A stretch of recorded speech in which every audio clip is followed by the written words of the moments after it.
Did reform just copy their biggest rival? The right is at war with itself again. 10 days.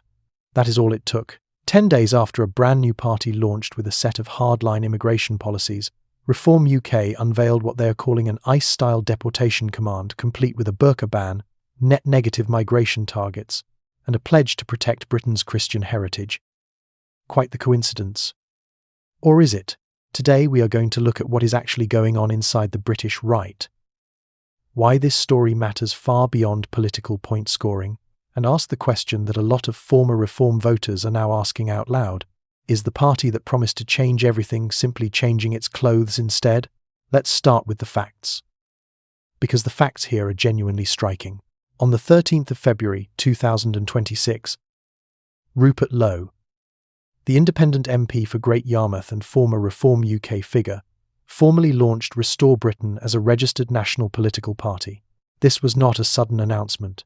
Restore Britain had been operating as a pressure group since June 2025, with a direct democracy platform where members vote on and ratify policies. Policies like mass deportations of all illegal migrants within 2 years, net negative immigration, a ban on burqas and face coverings, protection of Britain's Christian heritage, a ban on non-stun slaughter, scrapping net zero, all of it publicly visible on their website for months.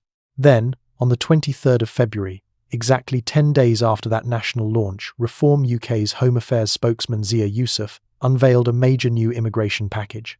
The centrepiece, an ICE-style UK deportation command. The pledges included deporting all illegal migrants, detaining up to 24,000 at once, removing as many as 288,000 per year, freezing visas from non-cooperative countries, stopping benefits for foreign nationals, and you guessed it, a ban on the burqa. Reform also emphasised protecting Christian heritage and refocusing counter-terrorism programs on Islamist extremism. Now, Reform's defenders will point out, and this is a fair point, that Nigel Farage has been talking about illegal immigration for well over a decade. Policy overlap between parties that genuinely want to control the border is not, by itself, evidence of anything underhand. That argument deserves to be heard, but online, a very different mood is taking hold. One commenter put it bluntly: "They only started talking like this after Restore appeared." Another said, "Even if they win, they won't have the balls to do it."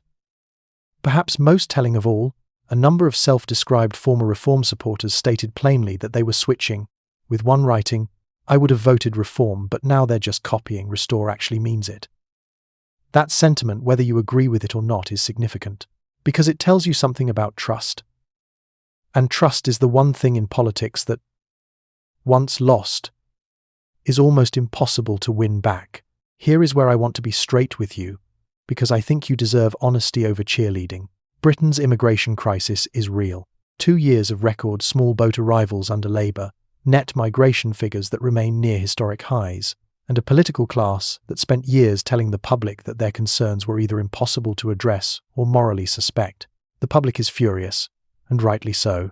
But here is the pattern we have seen play out again and again on the British right. A movement emerges. It talks tough. It energizes the base. It surges in the polls. And then, slowly, imperceptibly, it begins to drift. Policies get softened, lawyers are consulted, optics are managed, and, before long, what looked like a genuine insurgency starts to resemble the very establishment it promised to dismantle Tories with better branding, as the critics say. I am not asserting that Reform UK has reached that point. What I am saying is that the accusation carries weight precisely because we have been here before. UKIP, the Brexit Party.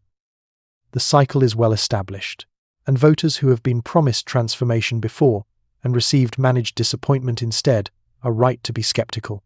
The argument made by movements like Restore Britain that real change requires principle over polling, conviction over positioning, is not a fringe argument.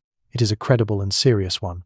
Whether Restore Britain itself can ultimately deliver on that argument is, of course, another question entirely, and one that only time and scrutiny will answer. What I will say is this: the timing of Reform's announcement is a political fact, and political facts matter, whether it represents genuine policy development or a rapid response to competitive pressure, the public deserves to know which it is, because if it is the latter, then bold promises made under pressure are worth considerably less than bold promises made from conviction. Britain is at an inflection point. The political right is fragmenting. Vote splitting is a real risk, and a fractured right could hand Labour and the Conservatives exactly the breathing room they need. That is a serious concern, and everyone who cares about this country should take it seriously. But fragmentation does not happen in a vacuum. It happens when people stop believing that the vehicles they are travelling in will actually take them where they were promised. That loss of trust is the real story here. Not the squabbling between parties, but the question of whether any of them genuinely mean what they say. Hold them all to account. Every single one. Subscribe if you want more of this. Share it if you think others should hear it. And whatever you do, do not let any party or politician off the hook simply because the alternative looks worse. Stay informed, stay engaged, and hold them all to account.